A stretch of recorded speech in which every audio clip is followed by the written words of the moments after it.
722 and 898. If any of you want to speak, please sign up now, because there'll be no one. This is a full committee, but since this is the first hearing, we will allow comments on these bills. So if any of you want to sign up, please see Courtney.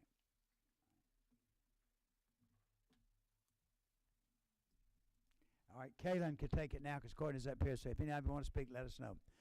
All right, if the Education Committee meeting would please come to order at this time. I'd like to, before we start, ask that, let me see, number 19 in it. Glanton, if you would please do our prayer for us. Thank you, Mr. Chairman. Would you pray with us? Most loving, gracious God, we just thank you for this day, this hour, this second that only you could have granted us.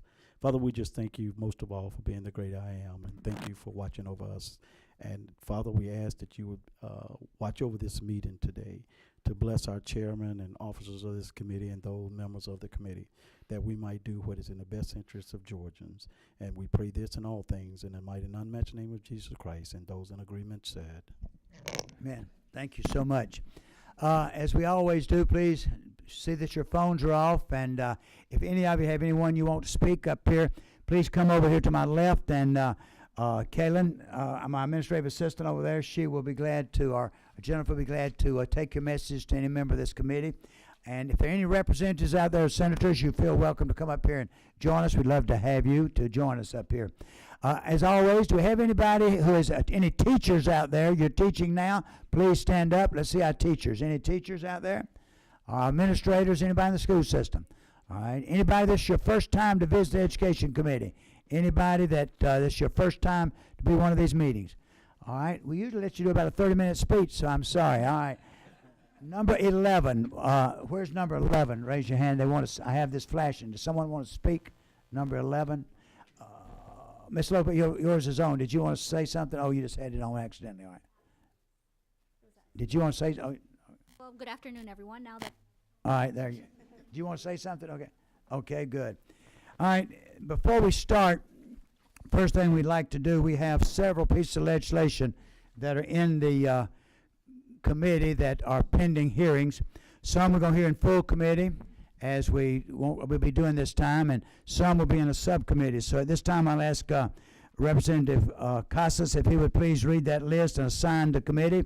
And over here, my research assistant will be helping us out too. Okay. What's your number? 20. Okay. Thank you, Mr. Chairman. All right, the bills and their assignments are as follows. House Bill 740, sponsored by Representative Nix, has been assigned to the Cantrell Subcommittee, Academic Support.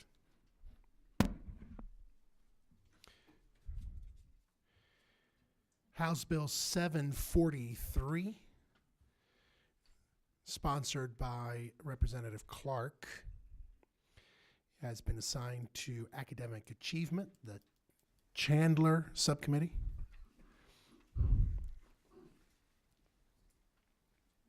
House Bill 762, sponsored by Representative Cantrell, is assigned to subcommittee, Academic Achievement Subcommittee, Representative Chandler.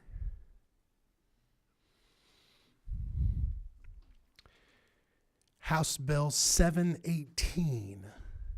House Bill 718, sponsored by Representative Scott, that is being assigned to Academic Achievement.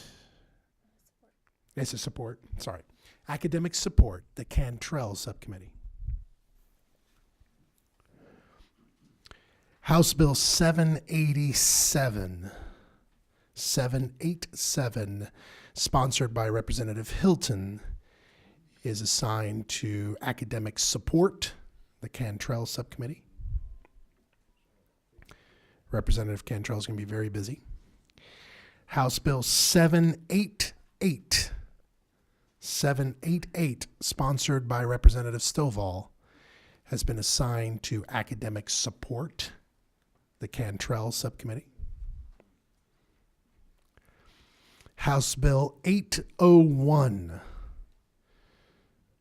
801, sponsored by Representative Hilton, has been assigned to Academic Achievement, the Chandler Subcommittee.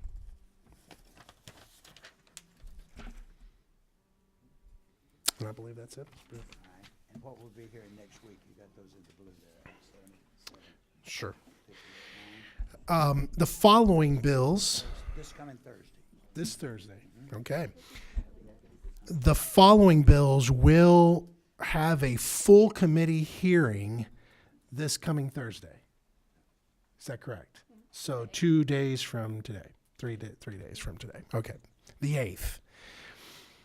In full committee will be House Bill 759. And just as noted earlier, since these bills will be heard for the first time in full committee, there will be testimony allowed in full committee. So House Bill 759, sponsored by Representative Turner, will be on the docket for the 8th. House Bill 763, House Bill 763, sponsored by Representative Randy Nix, will be heard on Thursday. Okay. And House Bill 781, House Bill 781, sponsored by Representative Tanner, which will also include House Resolution 992. So 781 is the companion bill to the constitutional amendment of H.R. 992, sponsored by Representative Tanner, will be heard in full committee on Thursday. So 3 bills, Mr. Chairman. Thank you. All right, any questions from any committee members about assignments? And if you're not sure what subcommittee you're on, if you please look in the folder, the subcommittee lists are in there. Isn't that correct? Okay. Subcommittee list in here. Look at your subcommittee. Yeah, it's in there. You know what subcommittees you're on.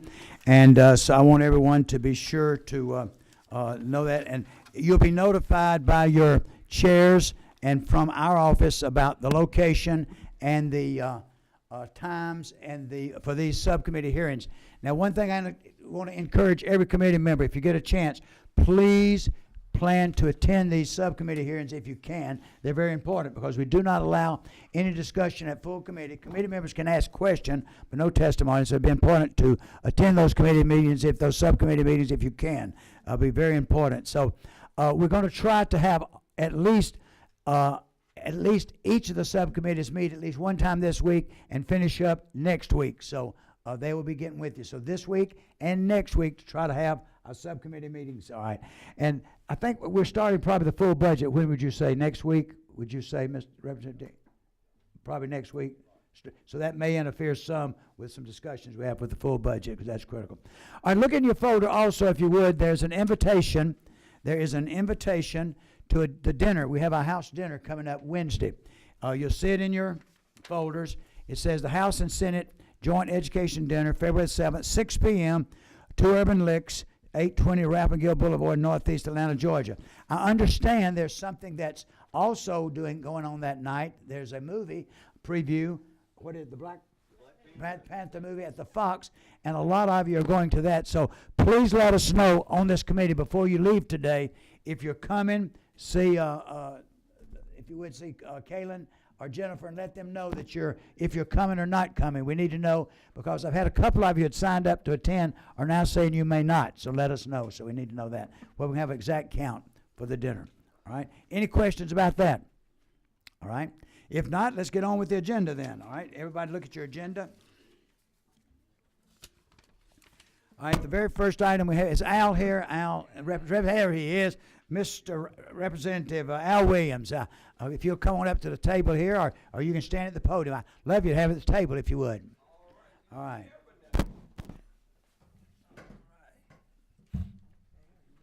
We're so glad to have you with us, and look forward to hearing from you on House Bill 739. Thank you, Mr. Chairman. members of the committee, House Bill 739 was passed out unanimously by this committee last year. The bill has not changed. What has happened is Tracy Rainey is the wife of former Commanding General James Rainey at Fort Stewart with the 3rd ID. She was very helpful with this legislation, and she certainly kept it in front of me before I submitted it. And as Representative Glanton can tell you, when we went up to Washington, this bill was mentioned every place we went in the Pentagon as the bill that really, really helped military spouses. And I'm just asking that we run it back through and name it the Tracy Rainey Bill. That's the only change in the bill. Just changing the name of the bills, all right? Do I have anyone want to speak to that bill? No one, all right. Anyone on the committee? All right. Did you want? All right, no one, anyone wants a question from the committee? All right. I have a motion to pass. Do I have a second? Second. All in favor, please indicate by saying aye. All opposed with a like sign. Congratulations. It's Thank you, going sir. to ruse, and so get a good Thank you. job. Thank you so much. I thought maybe we'd hear one of your good stories, but hey. I wanted 30 minutes, but I saw you in a little hurry. All right, we're always glad to have you with us. Thank you so much. All right. Yeah, I love that one. That's a great one. All right. Next, we have on the agenda House Bill 655, Representative Ricky Williams. And so if you'll come forward at this time and present your bill, that's House Bill 655. Here at the table, Mr. Chairman. Sir? At the table. Yes, sir. At the table there. Yes, sir.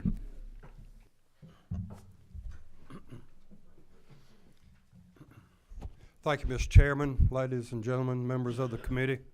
I hope you'll be as kind to me as you were to Cousin Al, who just left.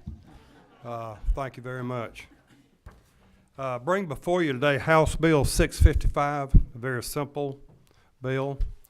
It doesn't impact anyone financially. It's just requiring Board of Education to post signs.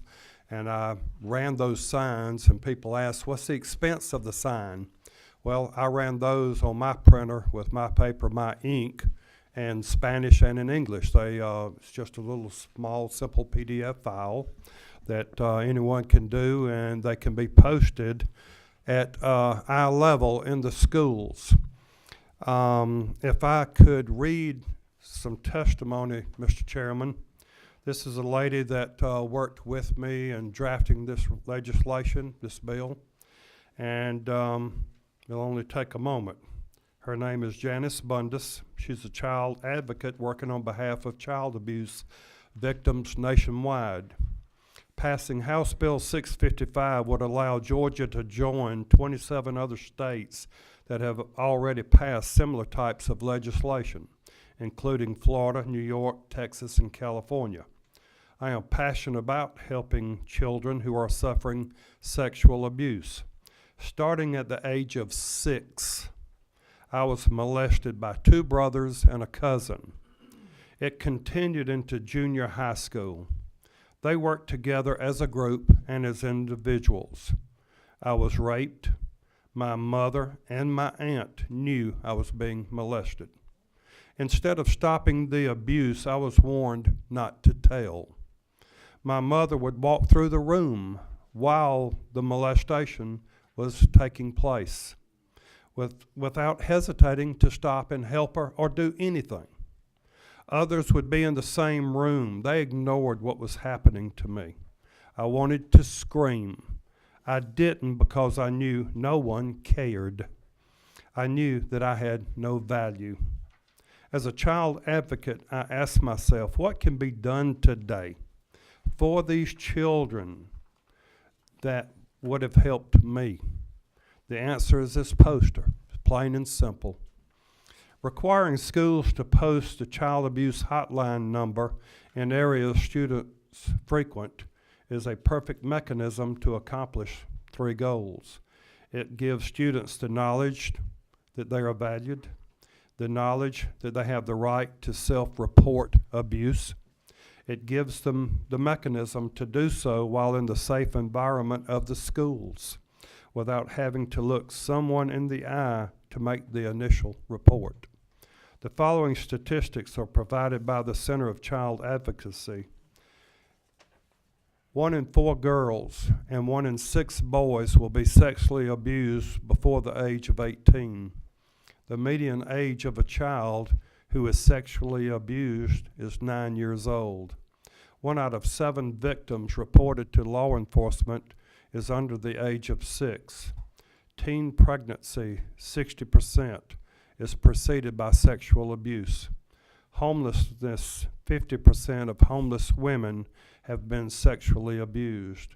Drug and alcohol dependency, 70 to 80% have been abused.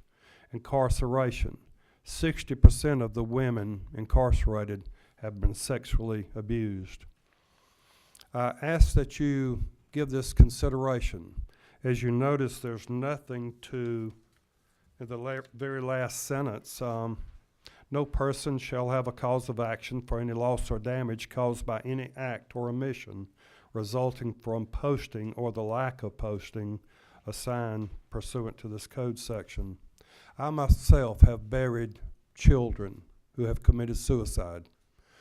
I hear of it. I have grandchildren that have been bullied. I have heard the stories, and I have seen it with my own eyes. I ask for your consideration, and I will take any questions that you have, Mr. Chairman. All right, this time, do they have any questions from the committee? All right, number 25. Thank you, Mr. Chairman. Representative Williams, as someone who was in the school system, my only concern is that with the preponderance of telephones now in a school, that is the number of kids that might just call this number as a lark, or they get mad at their parents and they call that nothing's happened, they just get mad at them. And so I have a concern about that, and I'll stop right there. Can you help me out on that a little bit? Yes, sir. Yes, sir. That has been brought up to me several times. Of course, these children now have these iPhones, and any child now has a telephone. I remember when I was little growing up, we lived in the country, we didn't even have a telephone.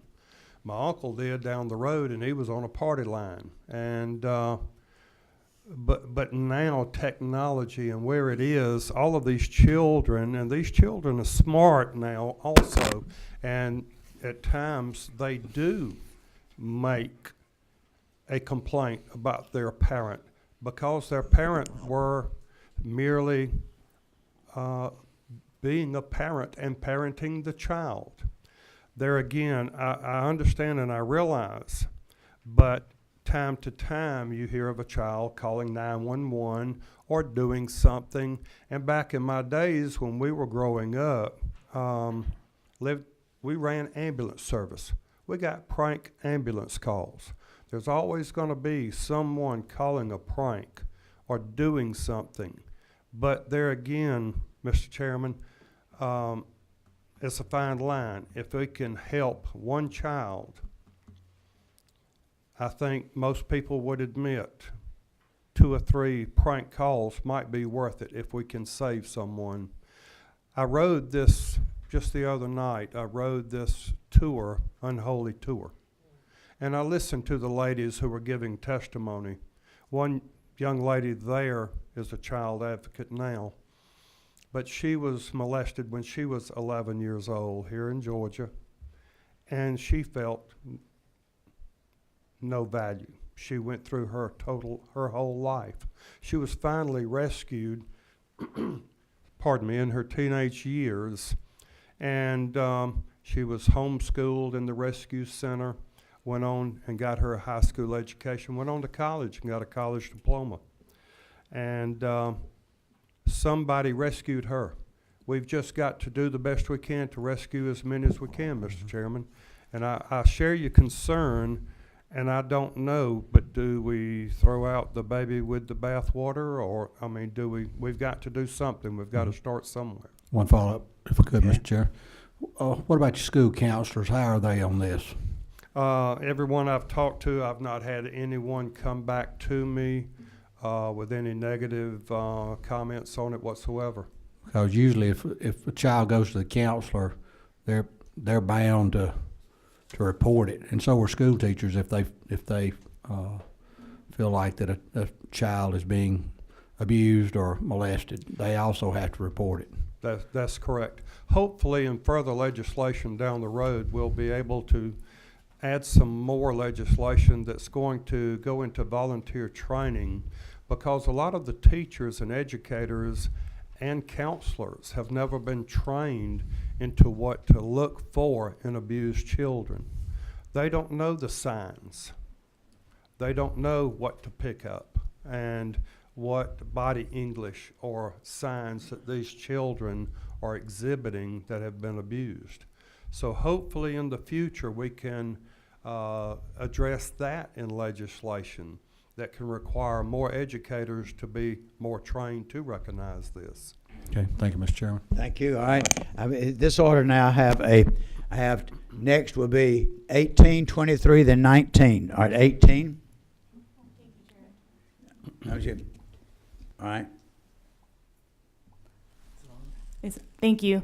Thank you, Representative. I do have a question related to mandatory reporting. Would the notice include any language to inform the children so that they can understand the full breadth of what it means to actually call these hotlines? I think one of the challenges that we see with children who are from abusive families or experiencing sexual abuse is there's such fear of reporting because it is mandated, and there are safety concerns, but also concerns about what happens to the entire family unit.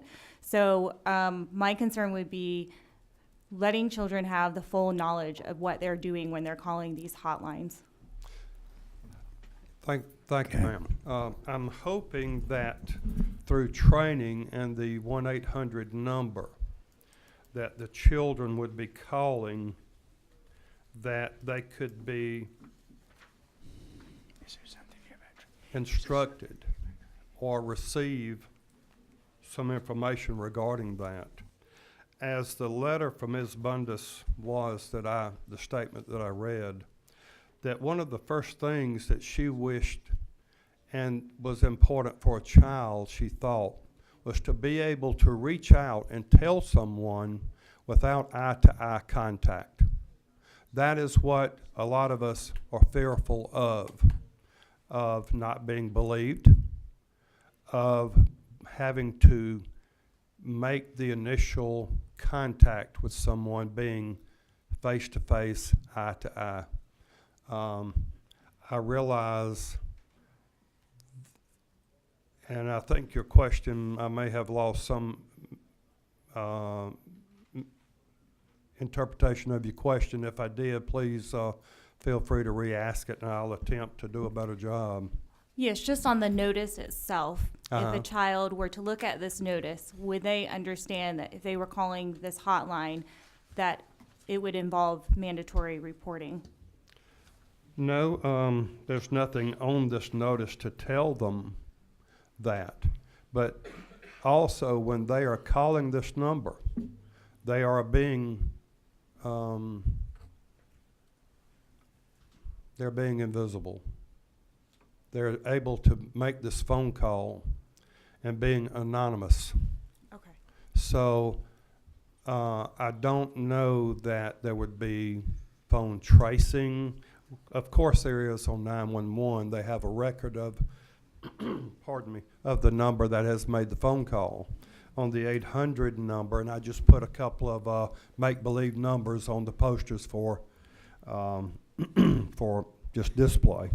I don't know if they would record the phone numbers or not.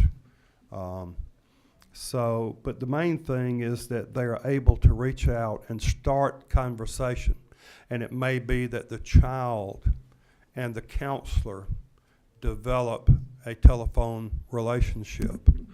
And the child may only tell the counselor so much in the initial call. Well, the counselor can encourage the child to call back and let the child build up courage. And it may take weeks, may take days, may take months. For some, it may take years before they finally come forward for being abused and being hurt. All right, is that it? Okay, Yeah, thank next you. I have number 23. Thank you, Mr. Chairman. Representative Williams, thank you for bringing this bill to protect the most vulnerable in our society. Whenever I see the words shall, must, may, it kind of stick out a little bit to me. So on line 14 there, shall, was there any discussion around kind of a may and also have you heard from any of your school boards, Department of Education, any pushback there? Are they all kind of supportive of this idea? And are some even doing it now? And if so, is there any data on how well it's working? I have, thank you, Mr. Representative. I've seen some posters after the Unholy Tour. There's some posters on sex trafficking that I believe is being placed now in Gwinnett County schools that pertain strictly to the sex trafficking. And that counselor told me that has gone over very well. I know it says, and I agree with you, the shall post or the must post. I've had no pushback from any Board of Education. I've spoken to a number of teachers and especially parents. And I've talked about this bill. Other people have read it and have spoken to me about it. Not had any pushback from anyone as of yet, though. Good. Thank you. Next I have 19. Chairman, and at the proper time, I'd like to make a motion, but before that, I have a couple of comments. All right. We actually do this with bullying hotlines. We do it with drug hotlines. McGruff, I believe was the name of the dog, the crime dog. Back when we had the DARE programs, those things proved to be very, very instrumental in limiting the amount of drugs that we have running rapid in our schools. And so, you know, another sign talking about abuse, in my opinion, would be the right direction to go. The other comment I would make is that maybe it's not the person that's being abused that's making the call. Maybe it's the friend of a person who's being abused that's making the call. Our campaign for the last 3, 4, 5 years in this regard has been, if you see something, if you know something, say something. And so if a friend of mine is being abused and I'm aware of that abuse, either by way of being a friend or visiting a home or whatever the case may be, then that anonymous opportunity to do something that my friend might not do, I think is worth the time to do it. And I'm like Representative Williams. If it turns out to be something that's not factual, then there are circumstances to that. But I'd rather save a child and not allow this to happen to our children in our schools. Okay. All right. Next I have number 12. Chairman, my question is that to the gentleman, I see that the toll-free number will be going to DFACS, in which they will, Department of Family and Children Services, is that correct? Yes, ma'am. Okay, so they will have staff on board, on call to determine. They already have staff on to answer the phone 24/7 now. Okay, so So these, it would not be placing a financial burden on right, them. okay, Yes, ma'am. thank you. Thank you, ma'am. Thank you. All right. Number 24. Thank you, Mr. Chairman, and that's basically the same question I had, Representative. I noticed the calls are going to the Division of Family and Children's Services and Department of Human Services. I know they've got a load on them with everything that they try to do. What 1-800 number do they have in place now that's going to take these calls, that's going to make sure somebody's there all the time? I mean, that to me, if they don't have that, that's going to be a budget issue to me, and the worst thing we could do is have somebody call and, you know, be put on hold or say, leave a message, we'll call you back or something. Right. That concerns me with these two departments, because I know they struggle. I get probably more phone calls from constituents trying to deal with the issues in a couple of these departments, not getting responses, and that concerns me, as the gentlelady was mentioning about having it properly. I guess we've talked to these people, we've talked to these departments, and made sure this is going to, you know, not be a budget item or an issue for them. Well, I have talked to some, but I have not gotten that far. I don't know that it would be a budget issue with them. I do know they are manned, and the main thing is 911. All of us do have the 911. If it, I feel like, and I have been told that by a DFACS worker that they did have their lines staffed 24/7 for child abuse hotlines already. And the sexual abuse is just as severe as the other abuse, Mr. Chairman. I was hoping they would be able to handle it through that. Follow up. I agree with you. I would hope it would be, but hope that doesn't cut it in a situation like this. I think I'd like to have a definite answer from them. Is it going to be the same 1-800 number statewide? Would it be a statewide 1-800 number? Yes, sir. Going into one area? It would be the 1-800 statewide number. Yes, sir. I'd like to have a definite answer from them, I believe, before I would move it forward, Mr. Chairman. Thank you. Next, I have number 28. Thank you, Mr. Chairman. Yes. Thank you, Representative Williams, for this bill. I think it's really something that's needed, may need a little bit more work on it, but just wanted to address one thing, and maybe you can answer this. In small communities where everybody knows each other, you know, within that town, I would think it poses a problem for a child to just have access to a counselor or a school official for fear that this person knows my abuser and will not report it and will just go back to the abuser. I think that gives us reason for going beyond the walls of the schools. Do you agree with that? I very much agree with that. Yes, ma'am. Having grown up in a small town, everyone knew everyone. I can certainly see that. I agree with that. So yes, ma'am. I fully support the effort here. I think we do need to make sure that, you know, that callers are able to get in touch with someone. It needs to be a statewide 800 number so that whenever they have the opportunity, even if they're at school and they can't make the call at that time, maybe when they are in private somewhere else they can make the call. So I want to thank you for your efforts. Thank you very much. 16. Thank you, Mr. Chairman. Thank you, Representative Williams. I would agree that there's still some work to do on this bill, and I'll voice and echo what Representative Hilton said. You know, when you see a word like shall post a sign, and in particular in maybe some of the charter systems that like to use the flexibility that they have to implement and offer some other options, but I've dealt with the Department of Family and Children's Services the past couple of summers through some issues related to foster care and adoption and those things. And I think some of the big questions that need to be answered to go along with Chairman Howard is not just about the 1-800 number if it's statewide, but what scenario develop a scenario of a young lady that's 11 years old that accuses her live-in step parent or maybe a live-in boyfriend of some sort of sexual assault, running through that scenario, because I can tell you my experience has been they remove that child from the home. And this is not just a hotline where you're tattletaling and somebody gets in trouble.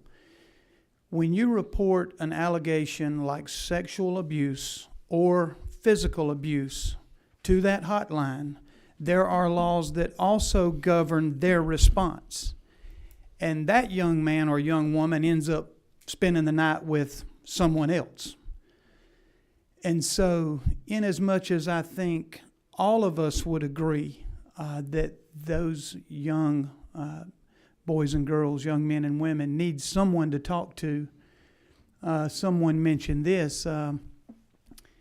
All of that's not listed on here, that when you call and report some sort of abuse or misconduct, you may not be going home tonight. And that's the reality. So I don't think you're really prepared to answer all of that now, and I'm not asking you to. But when you call the Department of Family and Children's Services and you report sexual abuse, you're not going home that night. Not if that person lives in your home. Husband or wife, mom or dad, brother, cousin, whatever. And so I think those are some of the concerns that may need to be addressed and talked to with the Department of Family and Children's Services, Department of or the school systems, et cetera. And it could be something as simple as just, you know, this young lady just hates her stepdad, and she's figured out a way to get even. And I'm not saying that's it, and it certainly needs to be investigated, but there's a lot of things to consider when you prompt someone to call a number, whether it's true or not. Department of Family and Children's Services takes them out of that home, and then they find out whether or not it's true. They don't leave them in that home until they find out it's true or they're hurt. So that's really it, Mr. Chairman. Thank you. May I address that? Through some personal experience, and I'll be glad to go into detail, you and I, sometimes DFACS does not remove those children. Sometimes, in fact, DFACS needed to and did not. And I can give documentation to that also, Representative, but I respect your opinion. And I know there are many issues and there are many problems. But one of the worst things in the world is burying a child, seeing a child hurt, seeing a child, as I read and have spoken to this lady that gave me her testimony. Somebody did need to go to jail that night. Somebody does deserve to go to jail. And it takes us standing up for our children and to do the right thing for our children to protect these children. And I realize the shall, but all I'm saying is post a poster. Post a poster. If it's your child, if it's your grandchild, if it's your stepchild, if it's your child that's living with your divorced ex-spouse and her spouse being sexually abused, God help her. God help him. Save the children. It takes a village. It takes the world. I'm pleading. I know there's more work. Chairman Maxwell, I love you and I respect you tremendously. You brought up some good points, and if I need to make further work, I will. I won't drop it. But Chairman Brooks, thank you so much. Well, I have one more question. We'll take one more question. All right, number 11. It's working. I just wanted to, and whether it's for additional research or, but I just wanted to confirm some of the issues that are being stated here are issues and concerns that we have generally with our DFACS services and DFACS agency, right? The issue about reporting and whether there's repercussions for very minimal, statistically, it's always been very minimal false reporting. And I agree with you that we do not and should never take those minimally, almost statistically insignificant reports as the totality of people that actually do need to report. But DFACS, to that effect, DFACS already has this 1-800 number. So this is not something to be invented. I'm not 100% sure if that's the same number that you have on your template, but there is already a 1-800 Georgia Child. And my understanding for this purpose is only to publicize that number so that anyone in a school zone would know that number and not have to necessarily look it up in case they didn't know that they could look it up. And so it doesn't seem like you want to reinvent or restart some new program, but rather simply publicize a program and service that's already provided by DFACS. Is that correct? That is correct. Yes, ma'am. Okay. Thank And you. that is already manned 24 hours, 7 days a week. And reports that are done into that 1-800 Georgia Child number can provide full disclosure as to who the caller is, or it could simply be anonymous as well. Okay. Thank you. All right, 19. That's the last question, all right? Thank you, Mr. Chairman. I guess I'm trying to get some clarity in regards to what exactly are we asking of Representative Williams as a committee? Is it to go to DFACS? Is it to go to someone other than DFACS? Is it to change the language from shall to may? What exactly, so that we can put him in a posture, if not today, can put him in a posture where he can bring this important piece of legislation back for us to consider? Want to comment on that? Is there a way to get him to? Give me your number. Yes, sir, 16. Thank you, Mr. Chairman. Is there a way to maybe get him to take what he's heard today, bring it back through one of the subcommittees, and maybe try to tighten it up some, and then from there bring it back to this full committee? What I hear, ladies and gentlemen, very carefully, as I appreciate what our representative Lopez said about the numbers are there. He's simply saying he wants to, this would require, it's going to require every school, he said shall, I hear this require, every school to post this in a position, not every classroom, but maybe lunchroom, in a prominent position, so that, and I assume there'd have to be some education to the children what that's there for, I assume that would have to be there, so that they know that if they feel they have a reason to call that number, they can call it and get some help. I do agree with others. I know of cases where children have mad at their parents and do something, try to punish them or whatever, and so I know there's always that possibility that there could be some negative consequences of this. It's already out there, though. We're already telling children, TV, it's on TV everywhere you hear. If you feel you're being abused, they're telling them everywhere. And this is just placed in the school. That's all it does. So I hear you saying you want to maybe understanding is DFAC's going to have it, as Representative Howard said, 24 hours a day, 7 days a week managed. When they get through to somebody, they put on hold, maybe contact DFACS and maybe come back and have and kind of tighten it up a little bit. Is that what I hear you saying? And I don't have time for everybody to give another round of discussion, but yes or no? All right, 17, what are your comments on this? I make a motion to do pass. Pardon? Make a motion to do pass. I have a motion. I haven't called for a motion yet, but I will take your motion first. Does anybody want to say anything they feel before we take a vote? Anybody? All right. I will entertain your motion, number 17. Mr. Chairman, I make a motion to do pass. I do have a motion to do pass. All right. Do I have a second? I have a second all over the place. All right. Anybody have a comment? 29, do you have a comment before we vote? No, I was seconding. Oh, you were seconding. Very good. All right. All in favor indicate by saying aye. Aye. All opposed, like sign. It does pass. So you take it forward, and it'll go to rules tomorrow. It'll be there, so you can take it forward. Thank you. All right. Thank you, Mr. Chairman. Thank you, committee. Yes, sir. All right, at this time, we'll go to I'm going to skip one. I'm going to ask Representative Casas if he would please take the mic and if he would preside while I present House Resolution 898.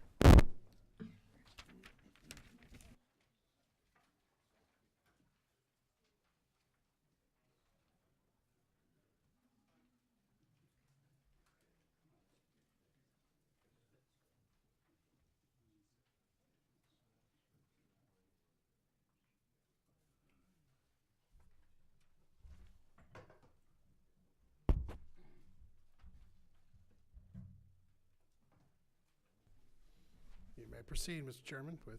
Thank you, Mr. Chairman. We're looking at House Resolution 898. Ladies and gentlemen, you remember last year we passed a very, very important piece of legislation, House Bill 338, that was the Chief Turnaround Officer bill. And in that bill, that was help our low-performing, 155 low-performing schools. And in that piece of legislation, we discussed to a great extent hiring. Number one, had 4 things we needed to do. Number one, hire a chief turnaround officer. That has been done. That is Dr. Eric Thompson. That has been done, and you heard him speak the other day. The second thing that bill required was the establishment of a leadership training academy. And if you remember, State Superintendent Alvin Wilbanks met with the committee and has established a very good leadership training, not only for principals but for superintendents, to look at good leaders. The third thing we talked about in that bill was establishing a literacy program down in South Georgia, to look at reading and by the third grade. The fourth thing that was required in that bill was establishing, you remember we talked about accreditation. Is SACS the place we want to go? Because all SACS was addressing was the leadership of the boards. We said we needed something to look at academics. It needs to be more than just leadership when schools have to be reprimanded, or we need to replace the boards of education. So in that bill, it said that we would take and organize a study committee to look at accreditation. Do we want to stay with SACS? And there's no one that say we want to do away with SACS. That's the Southern Association of Colleges and Schools.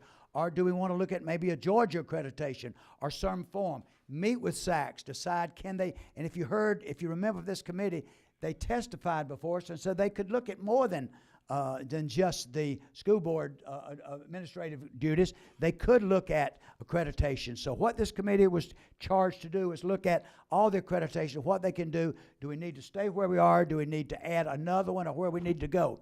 If you look on page 2, it talked about what should have been done. It said that the speaker would appoint 3 members, which he did. The Senate would appoint 3 members. That the school superintendent list all the people who would be on this committee. Everything was appointed but the Senate committee. They did not appoint, they had 3 committee members. As I talked with our legislative counsel, Betsy, we talked about it. This expired on December the 31st of 17.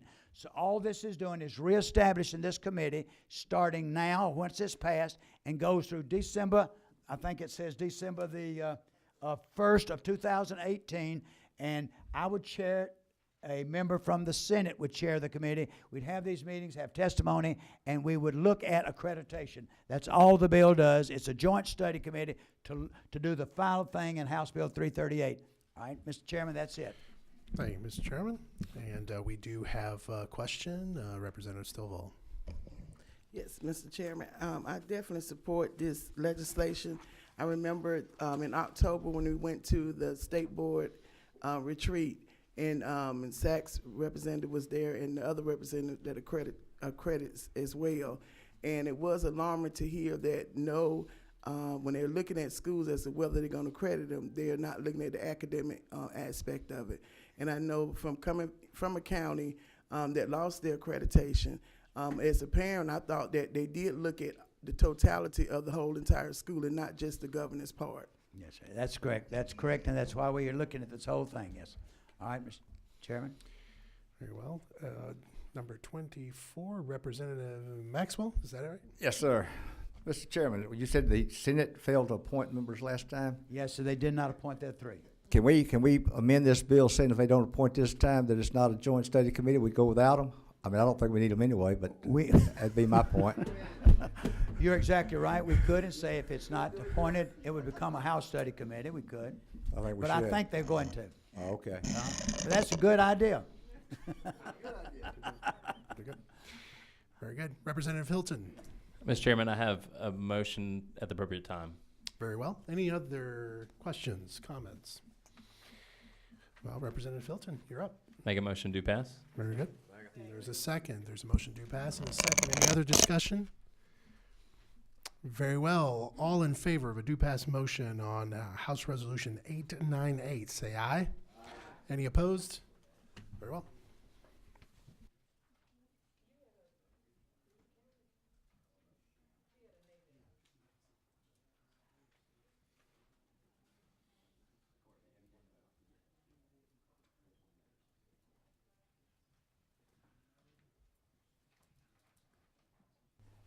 Members of the audience, I want to do this, take a point of personal privilege.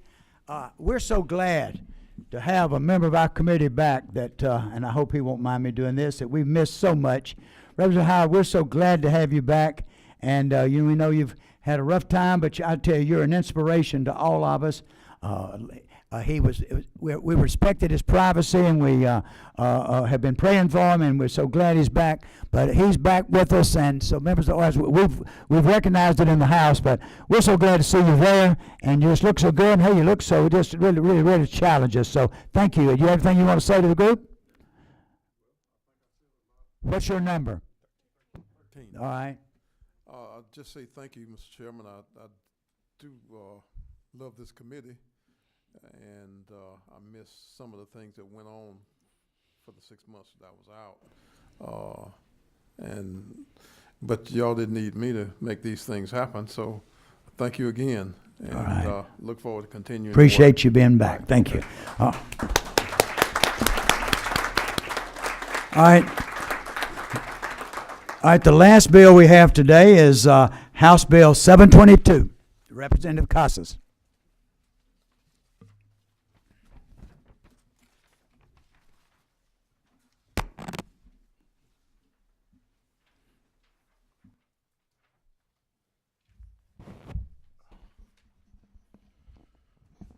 Thank you, Mr. Chairman.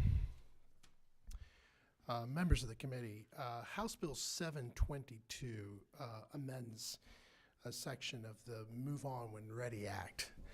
And what this does is that it incorporates language that's already existing in the Non-Public Post-Secondary Act, which is in code also. And what it does is that it allows institutions that have been operating in Georgia for more than 10 years, are nonprofit higher education institutions, and they offer baccalaureate degrees, so the whole gamut of baccalaureate degrees.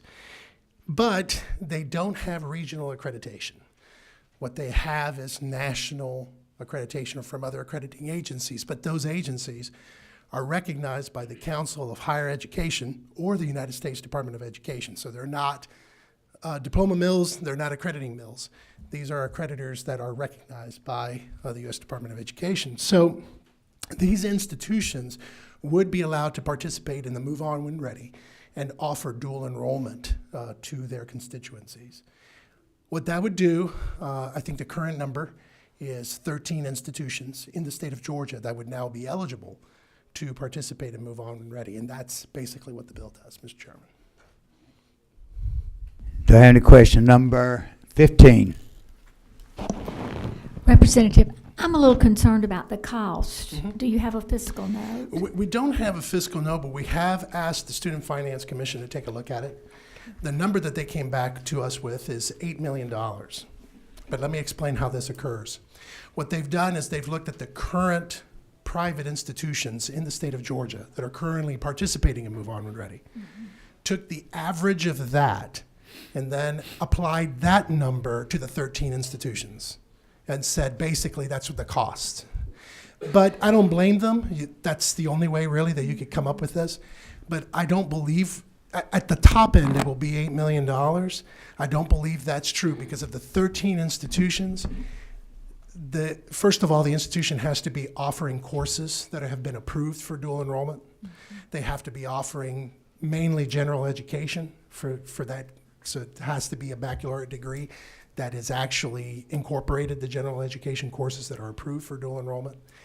And they're not producing a brand new crop of students coming in for dual enrollment. Most of them are going to be transfers, if anything. Because the student, if they can't go to any one of these 13 institutions, will just go somewhere else. So there's a lot of questions as to that number, but as far as officially from the Student Finance Commission, $8 million. The good point you need to remember, the children, the students that could go there can go anywhere they want to already. So it's erroneous to say it's going to be an additional cost because they could be going to any of the other colleges, just offering other options for them. As you remember, the dual enrollment, when it started out, of course, what the governor's doing, he's paying, what they do, they pay the school, as you know, Mr. Chairman, and they pay the colleges, so that's where the extra cost is. And I think it's about quadrupled what it started out. Is that not correct, Representative Dick? But it's not because of these schools, just the fact that more children are participating in it. So I've got questions. Number 10. Mr. Chairman, I'm interested in, you mentioned 13 institutions. Could you list those for us, please? Oh, my goodness. Thank you, Student Finance Commission, because they send us the list. Yeah. Is the Student Finance Commission here by any chance today? I'm going to call on you in just a second. Let's see. I'm sorry, I should have been ready. All right, I'm gonna have 24, 17, so if you wanna speak, just go, I'll get all of you, all right? Let me have a moment to find that specific email that listed it, but Student Finance has that list. Do you have that list? He has it. Come on up to the, while he has that list with him, I'll let him. And introduce yourself, please. Podium, you'll be fine, yes, sir. Thank you, Mr. Chairman. Good afternoon. My name is Chris Green, here on behalf of the Georgia Student Finance Commission. Thank you for the opportunity to provide comment. As I shared with the bill author, we have no position on the bill. Did just want to make the committee aware that we do believe there would be a fiscal impact. So just looking quickly, the list of institutions we think would become eligible include Argosy University, Belhaven University, Beulah Heights University, Carver College, Columbia College, Covenant College, Georgia Central University, this is the former Georgia Christian University, Guido Bible College, Herzing University, Luther Rice, Ohio Christian, Park University, and Reformed University. Now, all of these are most in the metro area? Are they concentrated mostly in the metro area? I'm not sure about that, Mr. Chairman. I would defer to the bill author with Okay. his knowledge of these institutions. Yeah, I would think so. Most of them would be in the metro area, but they're scattered all over the state. If you just stay there, we'll come back, because I may have these. All right? Does that get your question? Yes, Mr. Chairman, I would request a list of those, if we could have a list distributed to the committee. I couldn't write them down quite as quickly as you Could you provide us said a them, list then? but I Certainly. would Yes, like sir. a list of those Yeah. colleges that you anticipated would become eligible. That's, I think, how you phrased that. And then a question for the presenter, Representative Cassis. What is the significance here of these institutions had to have been in existence 10 or more years with the physical location in this state? What's the reason for that? It's just language that we have pulled from the existing language from the non-public post-secondary. What happened a few years ago is that that provision was put in the law in order to recognize institutions that would be automatically authorized to operate in the state of Georgia. So that's what the language does currently in that code section. So instead of trying to figure out, okay, who or what would be eligible under this bill, we simply just took that language from the non-public and pulled it over here. Okay, thank you. Thank you. Now have number 15. Thank you for allowing me another question. I don't know this, Chris, so please help me with this. Does the state pay the same amount for a Move On Ready course at every school, or does it pay the cost for that specific school? No, ma'am. Thank you for the question. At university and TCSG public institutions, we pay the standard undergraduate tuition per hour. At these private institutions, we pay $250 per semester hour, or $187 if they're on the quarter system. So And that's at every private school. Yes, sir. And then, of course, students also receive a book and a fee award on top of that. And what's the book award? That's $25, I think. Per hour, yes, sir. Per hour, yeah. So you would do the same thing for these schools? Yes, ma'am. Okay. Good question. All right. Next is 17. Mr. Chairman, I just wanted to say that when I went to the Pentagon on behalf of my Military Affairs Committee, the one thing they really, really liked was dual enrollment, Move On and Ready. They really appreciate the governor's initiative on this, and my opinion is that the more we do this, the better Georgia's going to be. Thank you. All right. 24. Thank you, Mr. Chairman. David, over here. Thank you, Representative. Two questions, if you don't mind. We got 10 years or more. Are they any universities or post-secondary, I guess, groups that's going to become eligible that are less than 10 years now that in the future would grandfather or come into that? Do you know? I don't know off the top of my head. I don't know how many are close to this criteria. Are they going to be once they reach the 10-year limit, would they come in, you think, or would They would be if they fill not just the 10-year, but they also have to have an eligible baccalaureate degree, Right. and they have to be accredited. Okay. So I guess the question to our student body is they would be eligible if they come online, if they meet these criteria. Yes, sir. We believe so. Do you anticipate any new ones to answer this question? We do, Mr. Chairman. At this time, I don't have a list of some additional schools. You do think there will be some? Yes, Okay. sir. Would you say half dozen, 2, 5? I'm sorry, Mr. Chairman. Okay, that's a good answer. Okay, thank you. Well, Mr. Chairman, don't cut me off yet. I got one other question, if you don't mind. Okay. I'm gonna let you go as long as you want. No. These are not online courses, I take it, are they? Or I mean, these students, can they got to go into a physical building, or are any of these just all online? That depends on the school.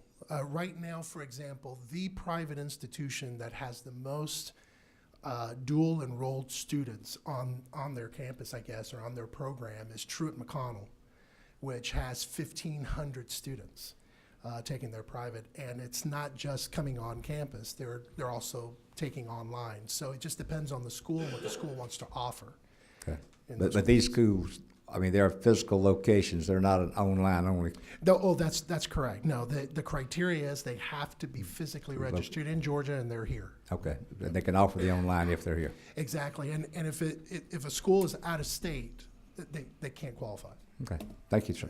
Breaking more. All right, the next one is 25, 29, and 14. All right, 25. Thank you, Mr. Chairman.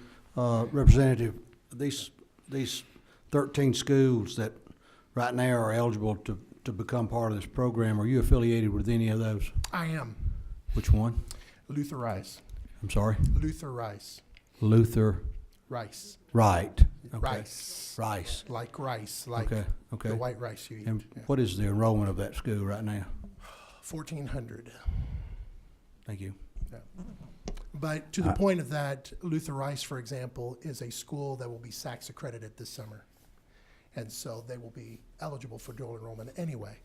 What we're really doing with the school, in my profession, I've been able to meet members and seeing the programs of these specific schools that we're talking about. And I can't speak to all of the 13, but what we're finding is that institutions that operate very well have very good programs. They just simply are not regionally accredited. And what this does is it opens the door for many of the parents that would rather their students go to those schools and do their dual enrollment than to send them like Truett McConnell, which is far away, or any other school that may be around. So it's simply just options. All right, number 25. Excuse me, 29. Oh, thank you. Representative Casa. Okay, can you confirm for me? I think you said that part of the cost would be the state, and part of it will be paid how? So there's so the tuition, you have their public tuition that's being paid, and then you have their college Right. portion. When we put in the dual enrollment, and I'll let our student finance representatives tell us, but the law that we're paying for everybody is the same. So if you'd explain what it. Thank you, Mr. Chairman. I can speak to the funds that our agency administers. So we give a award to the school in the student's name for their tuition, but then we also provide a book and a fee award, and then in return the colleges cannot charge the student for anything else except maybe a course-related fee. I would respectfully defer to my colleagues at DOE or the post-secondary to explain how those students may be included in their finances. That's a good point. I think you need to realize the dual enrollment, they give an amount to the colleges, and we've had a couple of presidents from colleges complain about, especially the book allowance, but they give a certain amount, and the colleges are told you will cover the rest. You cannot charge them any more. Say they give them $250, they go to Mercer, let's say. Mercer can't charge any more than that for the tuition. Then they say, I'm giving you $25 for the book. Their complaint was, well, the book costs $200. Well, you've got to cover it some other way. Is that not correct? So the children cannot be charged anymore. No, I understand. So I guess I have a little pause, and I want to ask this question, and not that I personally have an issue with it, but I do see where it could cause some concern. Several of the 13 colleges that you named are Christian colleges, right? And so if part of their tuition is going to come from the DOE, are we getting ourselves into a situation that we're using public dollars? Yeah. And again, I have a master's in theology, so I have no issue with it. Yeah. I just need to ask the question. We would not get into an issue because all those schools would have to do is get regionally accredited and they can participate. So we already have Christian colleges like Point Mercer, University, Truett McConnell. Truett McConnell, Shorter, that are our religious schools, and they already participate in dual enrollment. All this is doing really is allowing schools that have this kind of criteria but don't happen to be regionally accredited to participate. Thank you. Good job, good question. All right, number 14. This is the last question, then we'll go to the, I want to ask the, number 14, yes, sir. Last question, and then we'll move to what? No, then we go to him. Okay. Thank you, Mr. Chairman, and thank you, Student Finance Commission. Thank you, Representative, for bringing the bill. I guess I want to kind of answer questions, or at least get my suspicions confirmed. The 10 years or more part, as I read that, it's to establish a certain amount of credibility, that the school has been here. It's not just something that's a fly-by-night.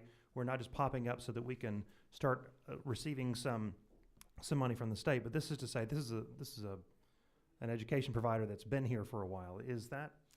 That's exactly correct. When we crafted this language the first time under the non-public post-secondary, which was original language that was there when the 1990 Act was enacted, it was just that, to make sure that these institutions that operate as non-public post-secondary are interested in educating Georgia students.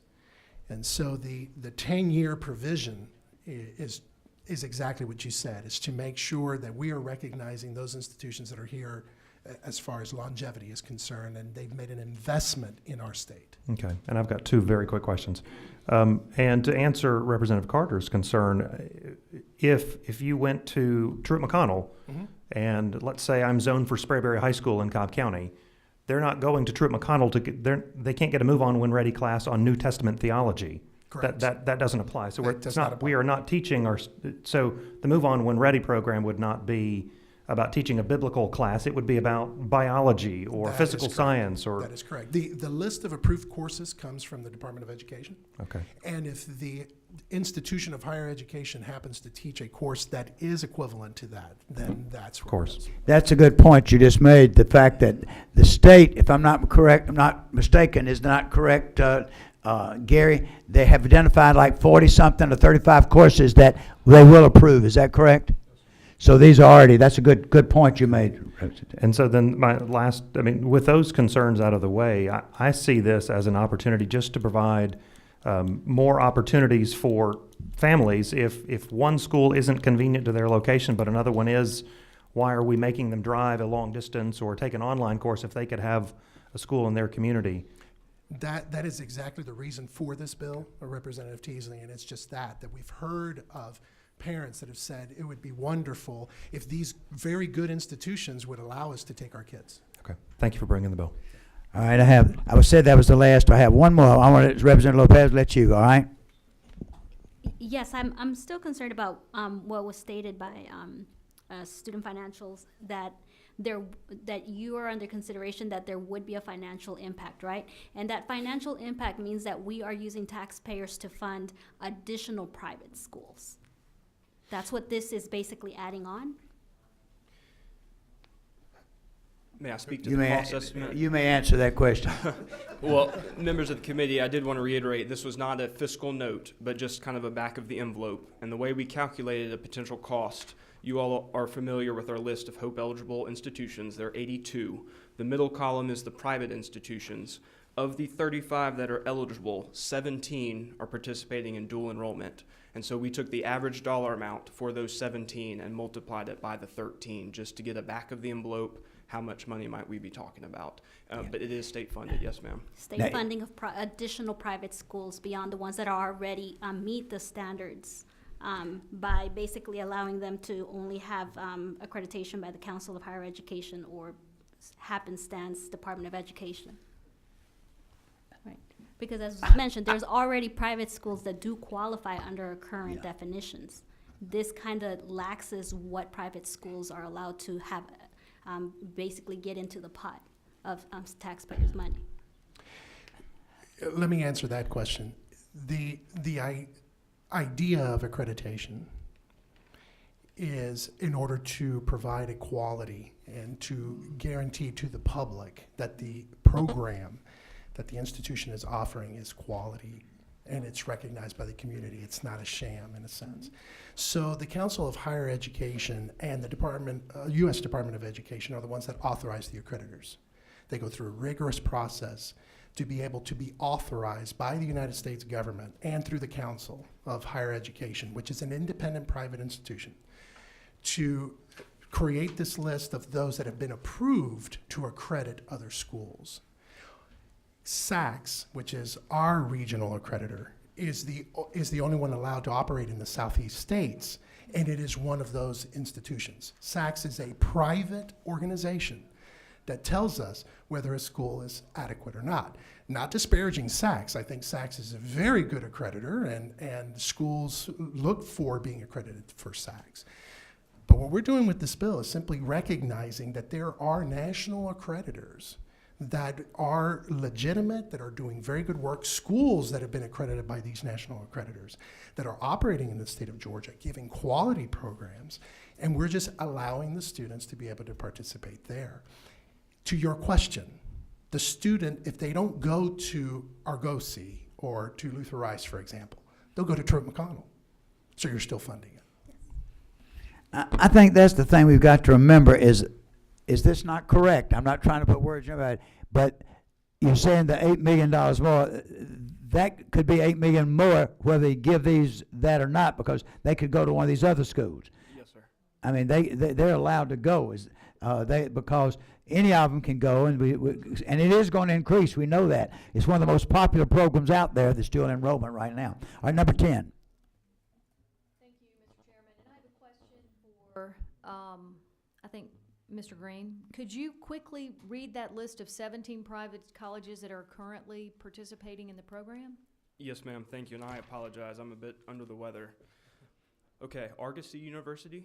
Wait. Argosy was on the list of ones we were going to add, I thought. Oh, I'm sorry. Would you The repeat? 17 that you said are already on the list. I'm sorry, Representative. If I bring you after the committee hearing this list, I don't have the 17 noted that are participating, but I could follow up and get that for you. But we do know at schools like Truett McConnell, Sure.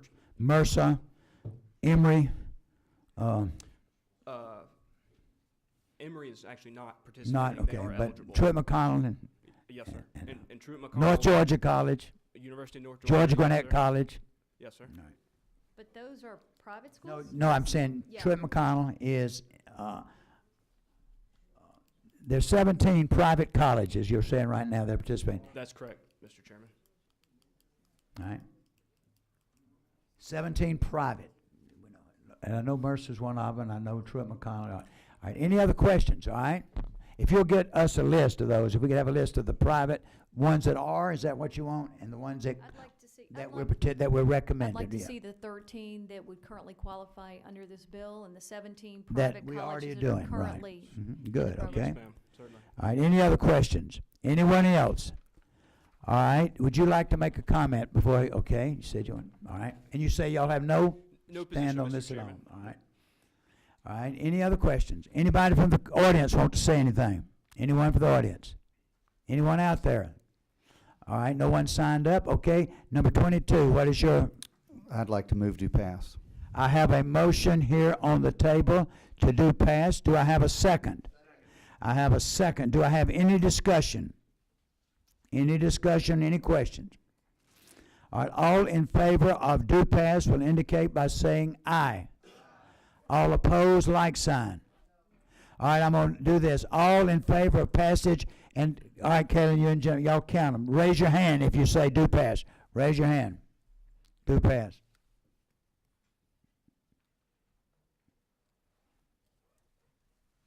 What's the number?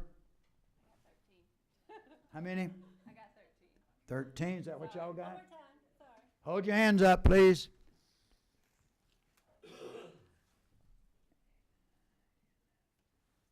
13. All do not pass. No.